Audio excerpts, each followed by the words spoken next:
Good afternoon. My name is Sabangali Cook, and I am the Director of Business Development and Strategy in the Deputy Mayor's Office for Planning and Economic Development. And welcome to DMPED's weekly recovery check-in. Before we begin, I'd like to just cover some economic recovery related announcements very quickly. The Mayor, Director Christy Whitfield from DSLBD, Director Sean Townsend from the Mayor's Office of Nightlife and Culture, along with DMPED and local business improvement district partners like Downtown DC, BID and Anacostia BID have extended their pickup deadlines for citywide PPE supplies. And so the two locations that pickups have been extended through March 4th from 9 to 4 p.m. Those two locations are the Downtown DC BID distribution location, which is at the Convention Center for all 8 wards, and then also the Anacostia BID distribution location center, which is at Mapleview Flats for wards 7 and 8. So again, those PPE supplies, which is first come, first serve, has been extended through March 4th from 9 a.m. to 4 p.m. So please make sure you stop by those two locations to pick up your PPE care packages. Or you can also go to the coronavirus.dc.gov for more details. Without further ado, what I'd love to say is Happy Women's History Month. I'm going to say that one more time. Happy Women's History Month. We're very excited to really share with you today this recovery check-in, which in replace of our economic recovery check-in, we're actually going to talk about supporting our female rock stars and residents. And so before I introduce our first guest, what I do want to do is remind everybody to, if you'd like to ask a question, remind you that on the phone lines, be sure, whether you're on Facebook or Twitter, to hashtag DC Hope. Remember to press 0 so that you can be in the queue. We would love to entertain and take any questions that you might have. So please remember, we would love to hear from you. With that, I'd love to get into the meat and taters of today and introduce you to one of the most amazing women that I have had the privilege of working with, Director Jennifer Porter. She is the director of the Mayor's Office of Women's Policy and Initiatives. And Jennifer, I'd love to thank you and welcome you today. What do we have in store? Well, we are celebrating Women's History Month, and I'm so excited. Happy Women's History Month, Women of Washington, and to the amazing, dynamic women across the district who are working every day to make sure that women are thriving. I'm Jennifer Porter. As she mentioned, I have the honor of serving our mayor as the executive director of the Office on Women's Policy and Initiatives. What is that? The Office of Women's Policy and Initiatives is Mayor Bowser's office that works to amplify government to women. Mayor Bowser has made amazing investments across our district, across agencies, and we work with our sister agencies and government partners to make sure that you all know about the great things that we have to help to enhance the health and wellness of women and their families, creating pathways to the middle class and economic empowerment for women, as well as civic engagement. We know that when women are at the table, when women are in office and in leadership, we know that the entire community thrives. And so we make sure that we create opportunities that further enhance the mayor's vision to prioritize women in the district. So we're excited because Women's History Month, we know that women rock all year, but Women's History Month is really our time to reintroduce ourselves to the city, to invite folks to learn about the mayor's programming for women, her initiatives for women, and we're excited to be here with you today. I think we're making women's history today, I think with the first all-female District Economic Recovery Town Hall panel, so I'm excited. And we have a rock star panel today. And so as I shared, we have programming all year round that the mayor supports.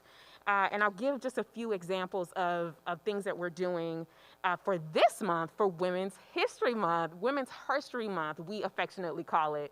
And so we're excited that the programming that Mayor Bowser has invested in, including with our economic empowerment programs, we have a partnership where we're teaching women how to negotiate higher salaries. We know as our economy is going to roar back open, we know that there are women that are entering second careers who are going back to work. And Mayor Bowser has made an investment to make sure that as they go back to work, they know the tips and those negotiation strategies to make sure they're making top dollar. We also have some great programming for our health. We know that for women, our health is our wealth, and sometimes it's a challenge for women to invest in our health. And so Mayor Bowser knows that, and she's curated some programming to help us to prioritize women. So we have Well Women Wednesdays, our initiative that is promoting women's self-care and sharing strategies and investments that the mayor has made across the district to enhance women's health. We're also excited to invite you all to our virtual programming this year. We are honoring the sheroes of the district. And so next Monday, International Women's Day, we're asking everyone to join Mayor Bowser in celebrating the sheroes in your life. So we'll be engaging folks on social media. We want you all to join us. And we know our partners here on our panel will also be joining in and celebrating sheroes across the city.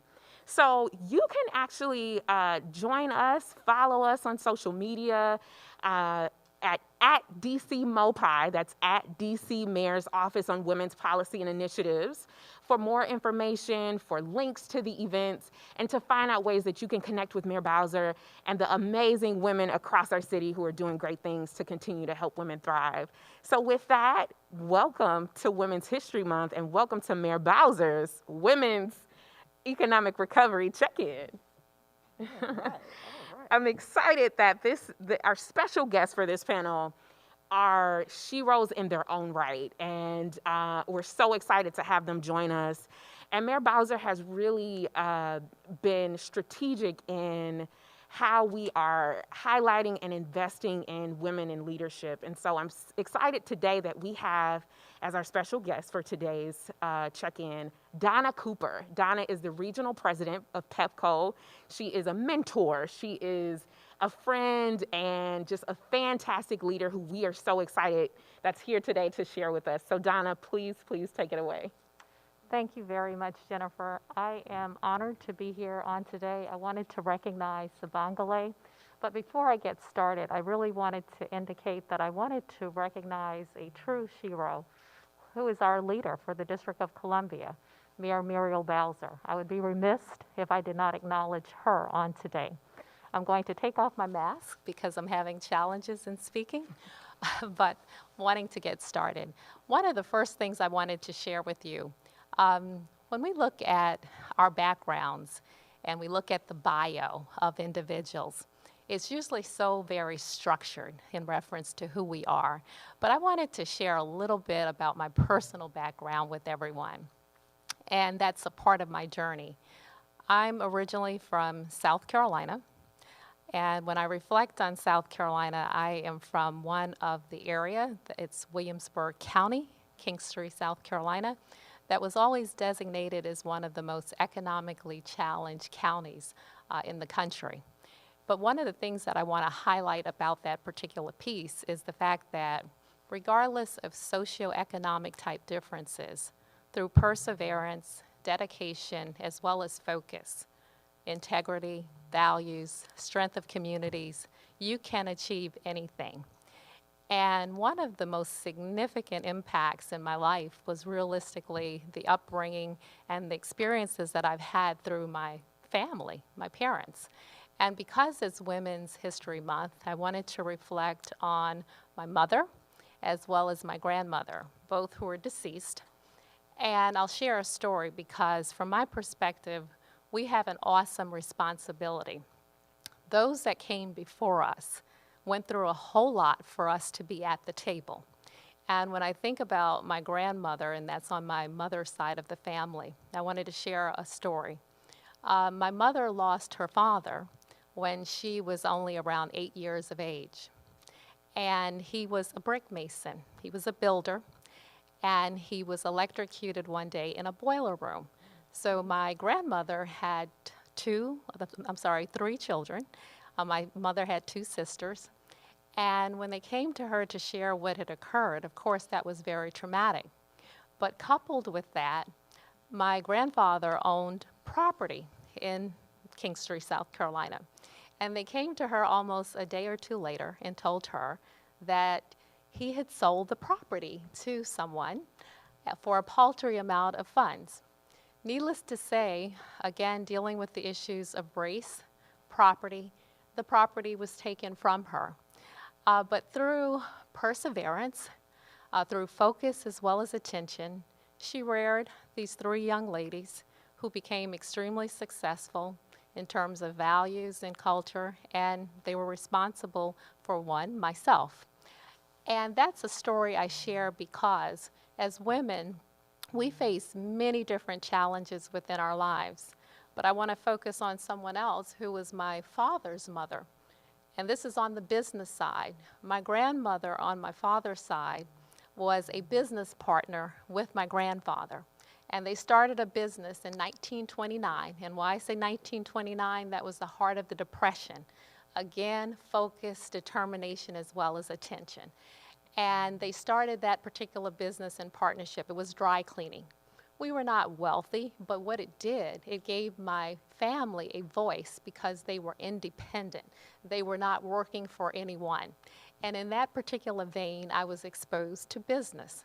My father was also very much so involved in the civil rights movement, helping to bring Martin Luther King Jr. to our county, and always trying to get people registered to vote. I literally used to follow him around to a lot of meetings on the political side and community engagement. And that's where I saw the power of people working together, advocating and organizing, and how that could ultimately make a difference. So when I think about the 360 degree, I was exposed to politics, government, community, as well as service. Hence, my particular pathway in life. I want to go to the next slide. Some people wouldn't think of this, but I work with Pepco. I am the region president. And the reason that I'm connected to Pepco in the way that I am is because Pepco is a service industry. In everything that I do, I have to be connected to people, community, as well as service. Our company serves this particular region for well over a century. And there are several core values that align with the values that I do have. We have to drive inclusivity. We have to advise.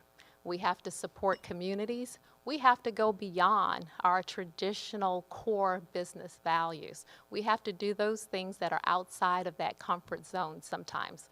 We serve 359,000 customers. Diversity is important, as I shared, from a procurement perspective. Every day we're trying to drive and ensure that we're providing opportunities to local as well as diverse business enterprises. Also, when we talk about the issues that we're confronting, we cannot forget that we're confronting climate change. We are also trying to ensure that we are advancing policies as well as advancing programs and initiatives that are going to ensure that our customers are prepared, that our grid is prepared, that we're providing affordable service to our customers, and that we're being responsive to their respective needs. We have to be modern in what we're doing, and we have to advance different initiatives such as electric vehicles, microgrid type concepts, solar. So these are some of the things that we're doing. Wanting to turn to the next slide, please. When we talk about the pandemic has been so impactful to us. And we had to pivot, going back to a concept that I talked about earlier, perseverance. When this pandemic hit us in March, and it was before March, based on all the statistics and the information that we have, we had to ensure that we were positioned to continue to operate. One of the things that struck me is how valuable our service is and was and will continue to be. People have to have power in order to do anything. So your quality of life is significantly impacted. So how did we pivot to ensure that our essential workers were still in the field, ultimately ensuring that we were upgrading our infrastructure? How are we ensuring that our back office operations were continuing to work? Needless to say, from my perspective, it was a seamless in many respects, and we're privileged in that sense, transition. because we continued our operations, delivering at the highest of levels. Next slide, please. One of the things that's critical, and I said this earlier, it's not simply about our core business keeping the power on. A critical piece of this as well is how do we support communities? And I want to talk about how we did that. From resources to support small businesses, and that's ensuring that grants were provided to small businesses, resources for students who were in school at the University of the District of Columbia who did not have the resources to continue, providing that level of support, ensuring that customers were not being disconnected who could not pay their bills. So suspending disconnections, advancing programs and payment arrangements to meet customers where they are, connecting with our communities and providing assistance. Next slide, please. Something else that we did, when we talk about the pandemic, there was something else that was magnified at that time. The issue of racism, which has never been eradicated within our country. The social injustice that was really pronounced with the issues around George Floyd, it was just, I can't even state the impact and the implications of what we witnessed with that. But that was something that was not new or not fresh. From the time I was probably 2 years of age, I sat with my father and he taught me about the things that African Americans were ultimately experiencing. So while we were working on addressing issues around the community and social, we partnered with the Washington Interfaith Network. And why I place this here is because this particular partnership between Pepco and WIN that we entered into in on January 28th, that particular agreement is going to mean so much to our communities. It is advancing our core values around ensuring that we're connecting employees in the District of Columbia with opportunities within our company, that we're ultimately connecting small business enterprises with opportunities within our company, that we are focusing on African Americans when it comes to employment opportunities, when it comes to contracting opportunities, that we are ensuring that our contractors and subcontractors are paying prevailing wages, that we're advancing, I talked about earlier, grid modernization. But in that equation, we're ensuring that local business enterprises are exposed to all of the opportunities that are coming online and that they are familiar and that they have a chance and an opportunity to compete. And last but not least, we're exploring advancing a capital fund to ensure that minority businesses who traditionally do not have access to resources do. Next slide, please. I wanted to be very clear on this piece. And next slide. Today, we're talking about women, and there was a reference point of sheroes. There are so many individuals that we are standing on the shoulders of today. The reality is that women have still not gained in terms of economics as well as the social elements around health care, parity around wages that we should. If you look at the statistics, we continue to lag. And ultimately, it has been 100 years since the Voting Rights Act. Why have we still yet not achieved that particular parity on so many different levels? There are many reasons, but me being an African American female, I have to speak from an African American perspective, because when we talk about women, all women are not treated the same and are equally. There's a concept known as intersectionality. Me being a female that's African American, I contend with two different charges. And when you look at a comparison between pay, access to resources, opportunities within corporations, statistically there are distinctions. So we have to work to change that. Next slide, please. How do women do this? We can't do it alone. Number one, I talk about allies. It's critical and important that we have allies within our corporations, and I'm speaking from a corporate perspective. That's internally as well as externally. I don't care how hard we may work, the degrees that we ultimately have, you do need sponsors and you do need others to help to position you as well. mentorship is critical and important. As women, often we do not advocate for ourselves. We're looking for others to advocate for us, and others do have to advocate for us, but we have to bring ourselves present and center as well. We have to support each other.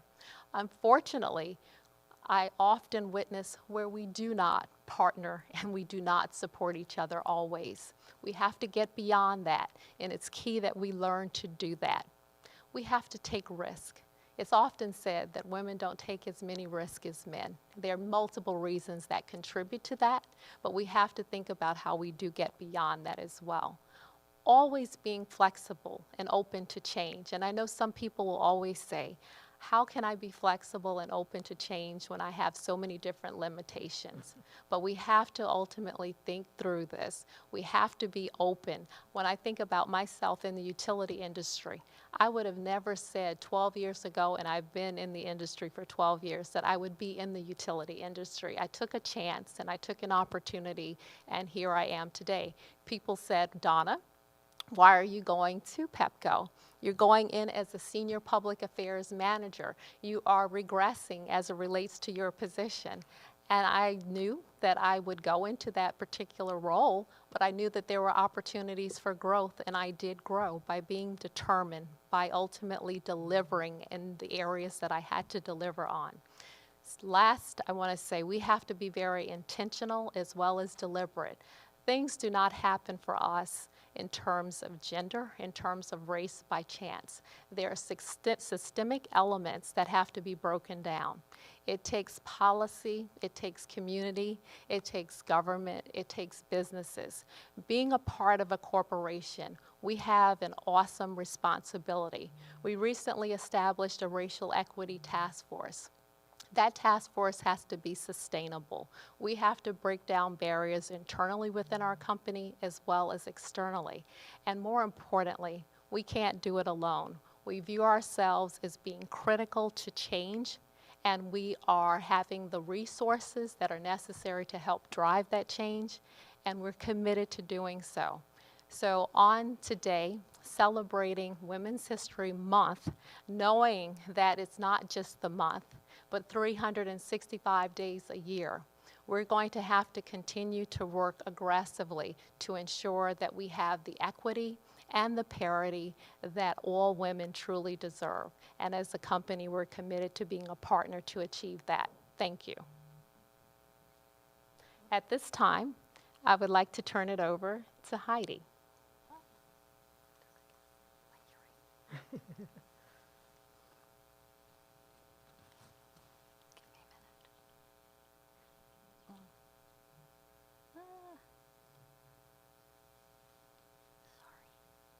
A little technical difficulty, huh? Right, an earring problem here. Okay, I'm just gonna go with one. Okay, thank you, and good afternoon. Thank you to the Deputy Mayor's Office for including me on this panel. I'm Heidi Shepard, and I'm the Project Director for the DC Women's Business Center. My team is Sade McCoy, Communications Specialist, Monty Taylor, Resource Coordinator, and Latoria Brent, Small Business Counselor. Next slide, please. So before I launch into a lot of data, I want to give you a little bit about my background. I started a small business, Endless Possibilities, in 1990 in Madison, Wisconsin. It grew out of my love of cooking, but also I found there was a demand for fresh pasta. There was a gap in the fresh pasta market, and I found a partner, a pesto manufacturer. I sold my products at the farmer's market. But like many entrepreneurs, I didn't know about the resources available to me, such as a small business administration and women's business centers. I didn't have a well-thought-out business plan or financials, and when I went to get a loan at a bank, I was turned down. As a young woman, I didn't have enough collateral. But had I met with a business assistance provider, maybe Endless Possibilities would be an ongoing concern right now. So after selling the business, I went to business school, launching my career helping entrepreneurs. Next slide, please. So the DCWBC provides free one-on-one counseling, webinars, networking, access to capital resources, and all types of information for women entrepreneurs in the DC metro region. We're part of a network of 150 women's business centers around the country, all of which are funded by the SBA and designed specifically to deliver assistance to women. We are hosted by NCRC, the National Community Reinvestment Coalition. Today I want to talk about why we need such an entity as Women's Small Business Center that is specifically for women entrepreneurs. I will show that there exists an endemic bias against women entrepreneurs and that WBCs are needed to provide the supportive ecosystem in which women entrepreneurs can grow their businesses. Next slide, please. So first, a little information about the DC women entrepreneurs. Between 2014 and 2019, DC was in the top 10 metropolitan areas with the highest employment growth rate by women-owned businesses. The number of DC women-owned businesses increased 21%, while all businesses increased only 9%. Mirroring the US statistics in 2020, 41.9% of all businesses in DC are owned by women. But there is a need for more information on the current state of women entrepreneurs in the DC region. Thus, NCRC and the Women's Business Center are conducting a research study and a survey with the final report to be released at the end of March. So my subsequent slides show US data, but this data can be extrapolated to be relevant for the DC environment. First of all, the potential of women entrepreneurs for spurring economic growth has not been fully realized. While 42% of all businesses are owned by women, just 25% of women business owners seek business financing. Women business owners are less likely to seek business loans than males, and they ask for significantly less funding. With the right financial resources, women-owned businesses can add even more jobs and help spur economic growth, since an increase in funding leads to an increase in revenue and subsequent job creation. 42% of all businesses are owned by women. However, they generate just 4.3% of total revenue per year, and this is nationally. So why these disparities? 50% of women-owned businesses are concentrated in 3 industries, typically those that generate lower revenues. Services, such as hair salons, nail salons, pet care, healthcare and social services, such as child daycare centers and home healthcare aides, and professional scientific technical services like bookkeepers and accountants and consultants. Women entrepreneurs ask for less financial and receive less financial resources, and studies show that this is due to fear of rejection. Also, women are less likely to receive funding for early stage ventures from angel investors, as well as financing from VC firms, both of which typically fund high growth industries, not the 3 that I mentioned earlier. Most equity investment firms are owned by men. Female representation in venture firms overall is staggeringly low. Only 65% of VC firms in the US still do not have any female partners. Finally, women lead in sidepreneurship. Next slide, please. What is sidepreneurship? Sidepreneurship are part-time entrepreneurs. However, they often produce low revenue growth. Revenue growth is driven by an increase in the number of part-time firms and not by the increase in average revenue per firm. In addition, sidepreneurs are often people who start businesses when their current full-time job ends, and when they return to the full-time job, they end their sidepreneur. There may be a reason for another disparity in 2019. Women of color accounted for 50% of all women-owned businesses, but only made up approximately 27% of total revenue. If the average revenue of minority women-owned firms matched that of white women-owned businesses, 4 million new jobs and $981 billion in revenue would be added. Next slide. So women were starting businesses in droves in 2019. They started 1,821 net new businesses every day. 64% of new women-owned businesses were started by women of color. Latino women-owned businesses grew by more than 87% that year. But while women started 30% of new businesses, what's especially notable is that their businesses had the same survival rate as their male counterparts. In 2020, the effects of COVID on women-owned businesses was great. Female-owned businesses in the US plummeted 25% between February and April of 2020. 42% of owners had to lay off employees. Male business owners received an average of $6,655 more per Paycheck Protection product than female business owners. And around 3.4 male-owned businesses received a PPP loan for every female-owned business. Women received less information regarding the current federal PPP programs, and they were told they qualified for a loan less frequently than men, despite being equally qualified. Next slide, please. But there is hope, exclamation point. In 2020, due to the COVID pandemic, 68% of all businesses were able to pivot their business model, either permanently or temporarily. And heading into 2021, small business owners are remarkably optimistic. 83% believe their business will perform better in 2021 than 2020, and 93% plan to hire in the new year. It is well documented that successful entrepreneurs need access to funding, training, and a robust support network. Research has found that peer-to-peer networks encourage women to set higher aspirations for their businesses, plan for growth, and embrace innovation. The DC Women's Business Center provides all of these to women entrepreneurs in the DC metro region, and we are here to help women entrepreneurs succeed. So thank you so much, and I look forward to your questions. Fantastic. And now I'd like to hand it over to Dr. Carolyn Rudd, Chair of the DC Chamber of Commerce.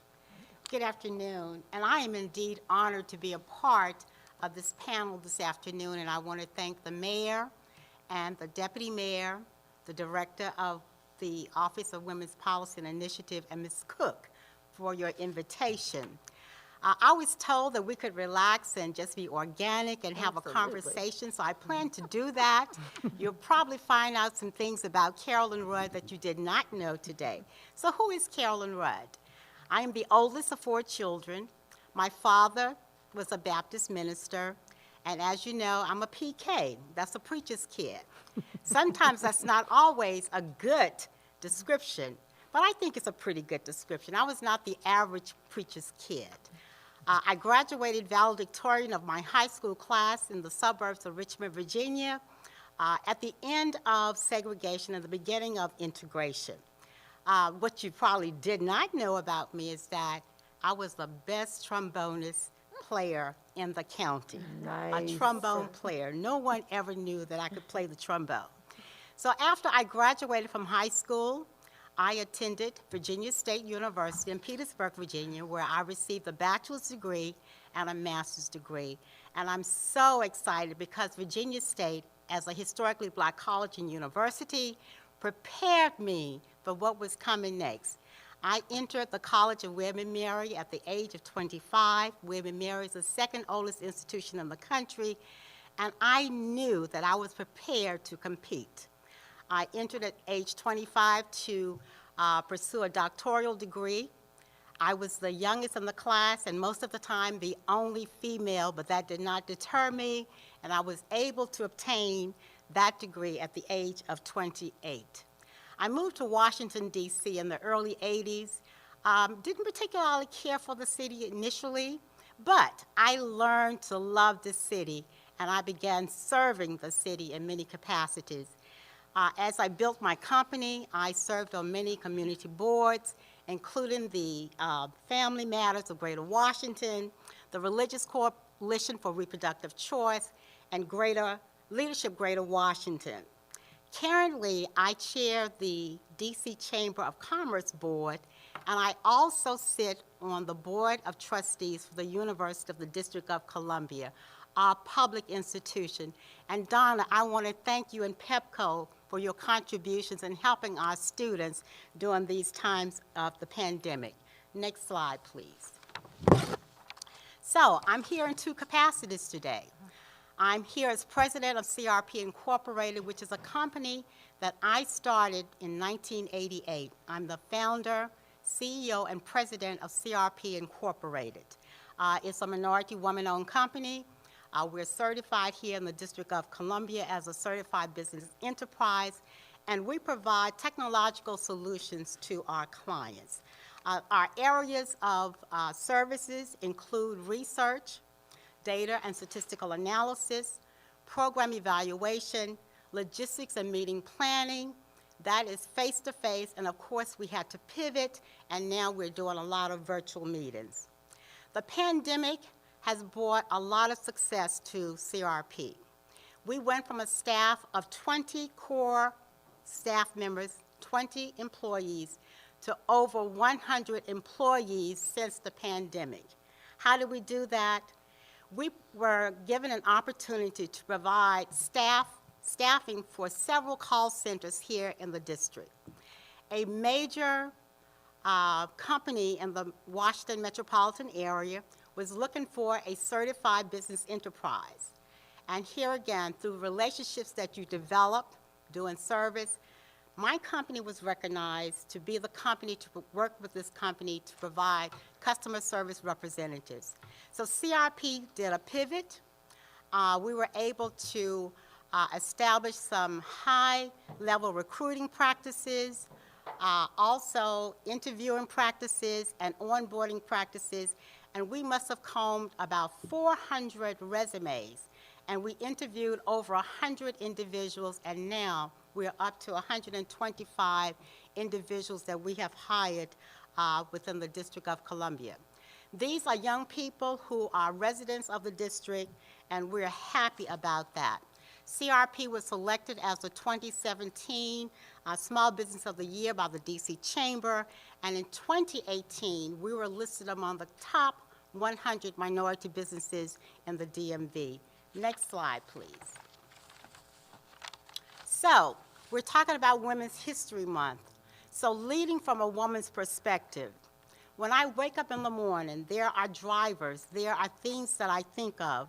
So, all of the words that you see on the screen, racial inequity, disparity, women's equality, pandemic impact, the highest rate of unemployment, gender equality, a fragmented democracy, these are the drivers that keep me going from day to day as president of CRP Incorporated and also as my role chairing the DC Chamber. These drivers bring challenges, and then the challenges bring opportunities for us to do better. Within CRP, our challenge has been to keep our staff engaged and uplifted. Another challenge is to avoid 12-hour workdays, because now, because of the elimination of travel, you have a tendency to work long hours. But we turn those challenges into opportunities. And as I said, we have been blessed that we were able to hire over 100 new people. And I want to make sure that everyone understands the importance of these new hires. Many of them, the majority of them, are residents of the District of Columbia, because I do believe in first source. I believe in local first. And of those 75% who are women, also, I believe that it's important that we put our women back to work. It's important that CRP takes a stand in terms of helping the district reopen and bringing back the economy. On the DC Chamber side, yes, we have had lots of challenges. As we know, the city has suffered. Many of our small businesses have gone out of business, or many of them are still struggling, trying to sustain. So it is the role of the DC Chamber to try to help these businesses. And so how are we doing that? We're doing it because we are partnering with the district government, helping these small businesses apply for PPP loans. We are also trying to assess what are the needs of the small businesses in the community. It's not an easy challenge, but we're trying to make it work. So some of the opportunities that the pandemic has offered us is that, yes, we're looking at how do we get women back to work. So one of the things that we have immediately done under my chairmanship at the Chamber is we started a new committee called Women in Business. We have also started a construction committee. You know, construction is a big industry in the district, and we need to make absolutely sure that our minority businesses and our women-owned businesses are part of this construction boom that was taking place before the pandemic. So those are the things that cause us to work extremely hard at CRP and also with the Chamber. The next slide, please. People often ask me, how did you become successful? My success is built on the shoulders of many. I think it's important that as a minority woman-owned business that you build strong networks, that you build strong working relationships. Those relationships are personal and professional. Developing a loyal and committed staff. Notice that I used the word developing. I did not say hire. You can hire people, but they are not necessarily loyal to you. So how do you do that? I take it seriously when I hire individuals in my company. I take it very, very seriously. It's my responsibility to help them grow, to make sure that they are receiving competitive salaries, because living in Washington, D.C. is no joke. You need to make sure that you're paying your staff comparable salaries so that they will stay with you. Also, providing my staff with professional development is important because that's how they grow, and if your staff does not grow, then the company does not grow. Providing quality services, that's a no-brainer. The relationship that you build will get your foot in the door, but the delivery of quality services will keep you in the room. Another service, another tenet, I should say, in terms of being successful is being available and flexible for your clients. I'm sure that Donna would say that, yes, she has small businesses that she works with, and she wants to make sure that those businesses are not just available from 9 to 5. There are often times that your client will need you to be available to provide services to them beyond those business hours. I call that value-added services. And I think the value-added services that you provide as a business will make other businesses know that you are the one for them. A mantra that I tend to live by is, to whom much is given, much is expected and required. Of course, it's paraphrased from a biblical scripture, but I live by that mantra, and I believe that that mantra means that when you're blessed, you let people know that you're blessed. I refuse to use the term lucky. I don't think that I'm lucky. My success has not been luck, it has been my blessing. And how do I define blessing? Blessing is a crossroad between being prepared and having the opportunities. So I want to thank you all for inviting me today, and I look forward to continuing the conversation during the Q&A session. Thank you. Wow. Awesome. Fantastic. So excited. Thank you so much, Jennifer, obviously, and Donna, Heidi, Carolyn. I have one question. I want to kick off the Q&A, and for everyone that's listening and watching, please note that the phone lines are open. Please press 0 so that you can get in the queue if you'd like to ask any questions. But I did want to kick off with one, and hearing the commitment around the work that you all are doing and hearing a little bit about your personal stories. And obviously, this is an opportunity for us to talk about Sheroes, and so we see you all as leaders, right? And so, and thinking about that, how do you all define leadership? How do you define that for yourself? And anyone can start. I'll start.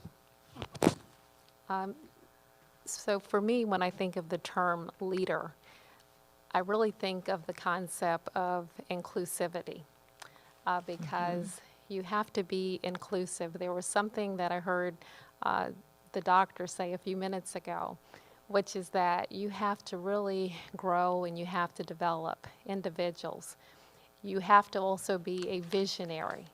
So you have to be an individual who is receptive to receiving information. You have to have a vision. You have to be able to be inclusive. You cannot operate within silos. As a leader, you have to be willing to take risk. You have to be willing to take chances. When I think about, and I talked about this in my personal story a little bit about civil rights, the people who fought for civil rights, who fought against slavery, they took on many challenges, and it wasn't just being concerned about just themselves. When I think about someone like Harriet Tubman, who had really escaped slavery, but went back in order to really be able to protect and to extend that particular freedom to others, it's being uncomfortable, it's being thoughtful, it's really driving change, it's really being able to identify particular goals and having others really to work with you. People always like to say to follow you. A leader has someone to follow them. It's really having people to buy into your particular vision, to give you ideas, to help to shape that, and you work in partnership to achieve those broader goals. I think one thing I enjoyed that you said is uncomfortable, the idea of being comfortable with being uncomfortable. Because that's where growth comes from. That's where you develop relationships. That's where trust comes from. And it also challenges and pushes you. So I love the fact that you had mentioned that. But wondered, Heidi and Carolyn, if you had any thoughts about how do you guys define leadership? Right. No, Donna, I think what you said was right on the mark. And I just wrote down some words. One in particular, I think a leader is an activator and somebody who serves as a model for others and upholds good morals and ethics and good judgment, makes good judgment, but also is able to accept flaws in themselves and others, be vulnerable, be tolerant, be accepting, and be collaborative. That's fantastic. Thank you, Heidi. Carolyn? I define leadership as the ability to motivate people, and also the ability to give and receive respect. I also think that leadership is the self-growth, the growth that comes with integrity and transparency. That's how I define leadership. Love that. Fantastic. I didn't know, Jennifer, if you wanted to add any. Yeah, I That's a think, good question.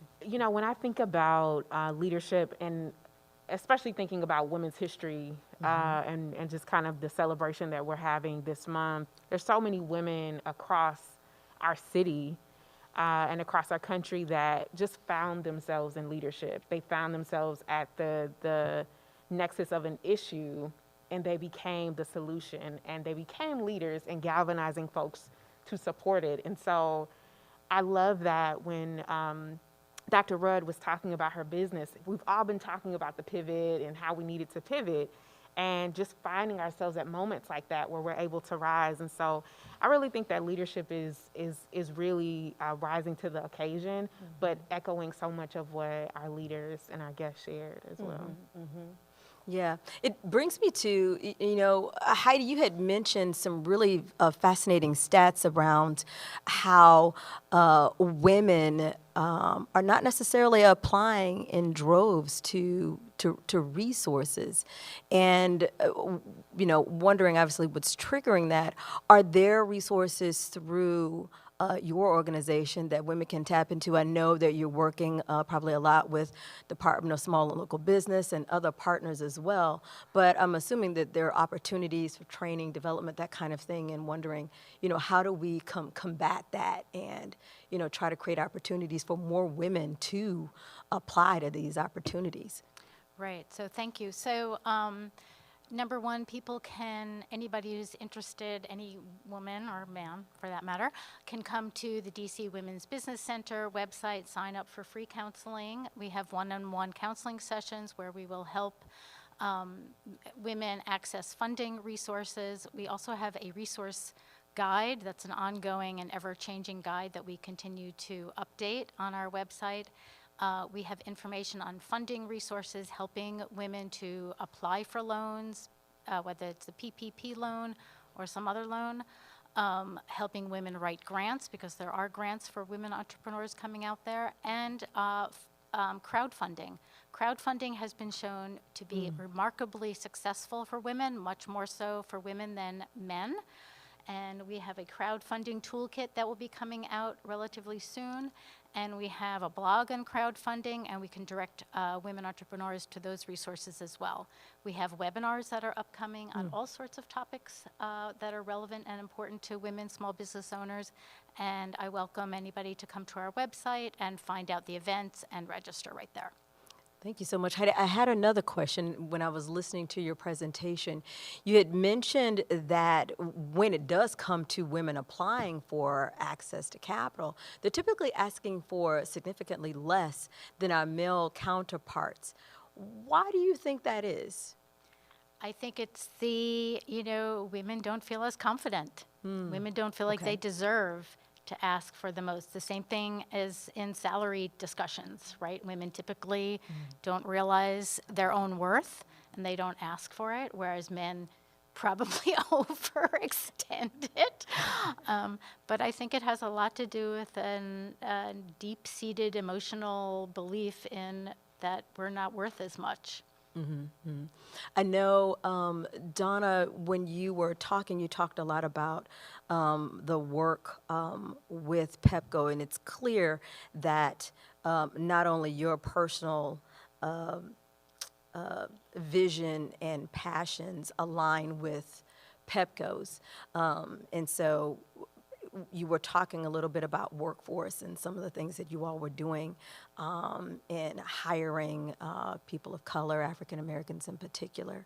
And I'd love for you to talk a little bit, if folks haven't heard, about some of the work that Pepco has been doing, particularly with DOES and the Infrastructure Academy and some of the things, the experiences you guys have had. I think you're probably maybe on your third or fourth cycle through the Infrastructure Academy. Is cohort, absolutely. And so it's been really exciting to witness.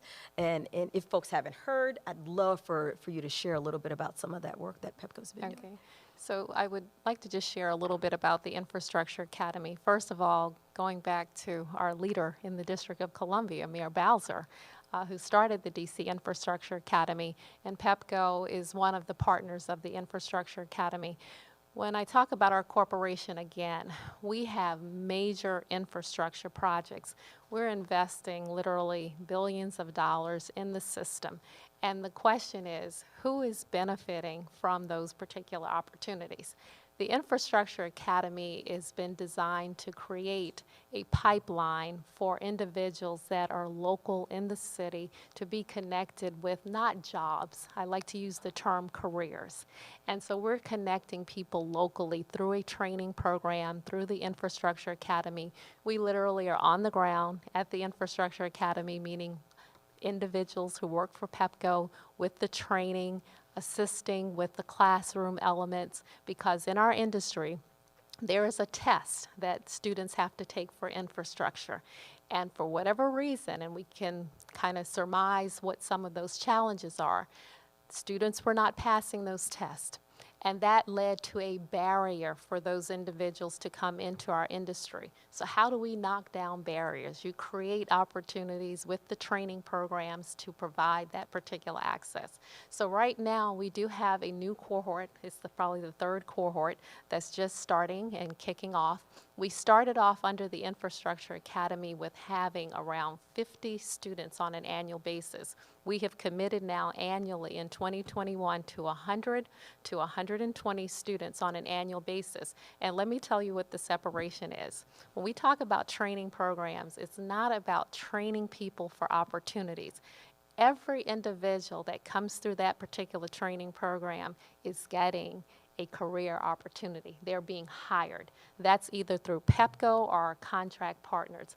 What I do not like is for people to be trained, and at the end of the day, there are no opportunities for them. Absolutely. So that is the criticality that is associated with that particular program, that we're connecting people in our communities to these opportunities. We serve the people, so we have to ensure that the people in our communities are being connected to the opportunities. I love that. Thank you so so much, Donna. I wanted to flag that only because I was hearing how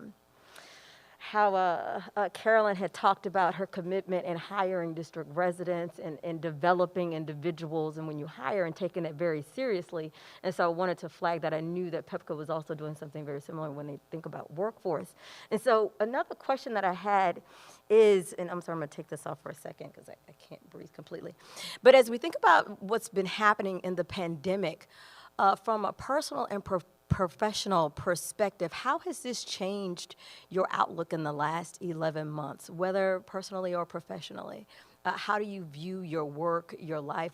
Has anything changed for you or enlightened something or enhanced how you think or your outlook?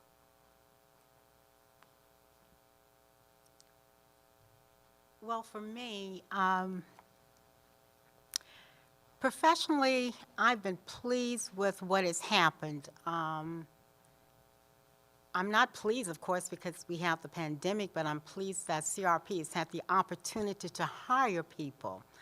And again, as I said, the young people that we've hired, and most of them are young people, they needed jobs. They wanted to work, and they are doing a great job for CRP and for the city. And it makes me feel really, really good that we're able to do that, and it has placed us in a very good place. For me professionally, as an individual, I'm working more hours than I've ever worked, but I feel good about it. One of the things that I talked about somewhat in some of the challenges, the pandemic has brought to the forefront mental health issues. And weekly, as we have our staff, all hands on deck check-in, I say to my team, it's okay to admit that you're feeling somewhat different. The pandemic has caused that. It has caused me to sometimes wonder what is going on.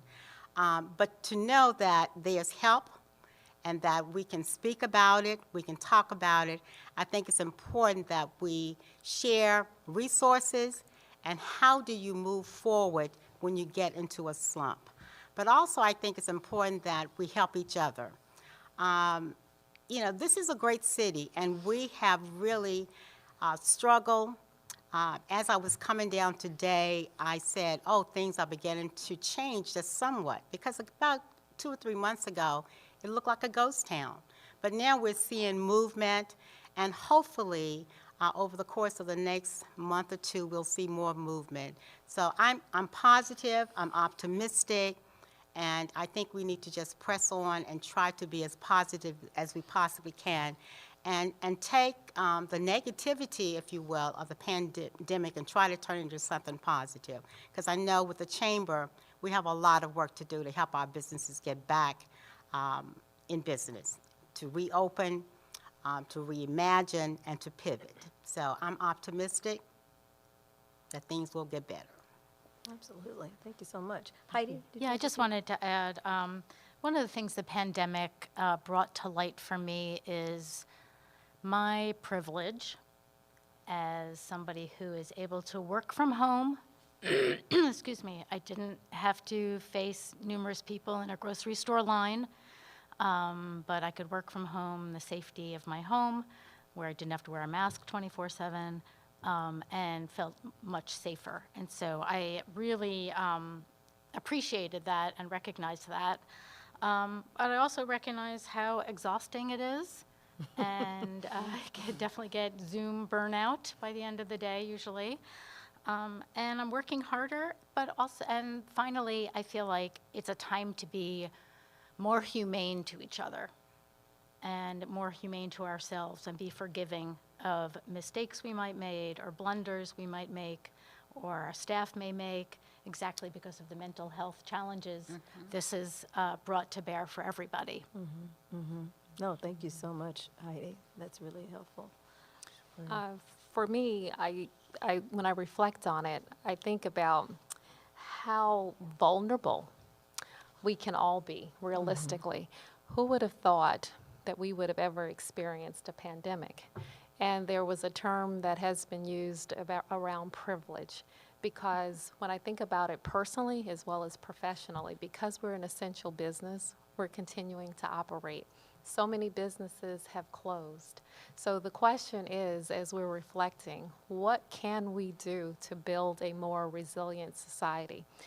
We often hear about the safety net as it relates to individuals who are most challenged, who are on the front lines, who are the caregivers, again, going to a lot of our women. And for me, it has to be more than a safety net. It really magnified how vulnerable many of us realistically are. I read a story very recently of a young female around 9 years of age, and she was on a Zoom-type platform with her class, and she broke down in tears. And they asked her what was wrong, and she said, literally, "We're starving." And at that particular point in time, the teacher was able to assist, along with other support services, with getting the assistance that her mother needed, as well as getting her connected with an opportunity such as a job or a career path. But when I say that, think about how many other children and other adults are in very similar type situations. So the reality for me professionally, I work long hours, as many of us do. But at the end of the day, I'm thankful for being able to have a job and to be working. And then number two, it magnifies for me again, with the resources that our company and that we have, how can we assist, how can we drive, how can we close the gaps that we know that do exist? How do we create a more resilient society? Something that I did not mention, I am the co-chair of the Washington, D.C. Economic Partnership, Absolutely. working very closely with you, Sabangale. So in that particular role, when I think about the partnership, which is about attraction, retention, expansion of business opportunities, one of the things that I've talked about is how do we begin to look at this in a deeper way? How do we become much more strategic? We talk about the economy in the district and how it is structured, but what can we do to make it even more resilient and buffer it from the very issues that we realistically experience and are continuing to experience? But I'll say this, the decisions that have been made in the District of Columbia, we are so far ahead of others in this country. So that goes off to the leadership again. But then how do we prepare? Because one thing I say in society is about cycles. The economy is about cycles. Unfortunately, this will not be the last. So how do we learn from it, and how do we do better? Thank you so much. And with that, this is why these ladies are our leaders and why they're here today. I would like to say thank you to these ladies. Thank you so much, everyone else, for joining us today. Before we close, just remember, still shop in the district. There's a website for that. Also, for more information for any of the weekly recovery check-ins, please go to coronavirus.dc.gov/recovery. And be sure to mask up, DC. With that, thank you so much. That does conclude our weekly recovery check-in today.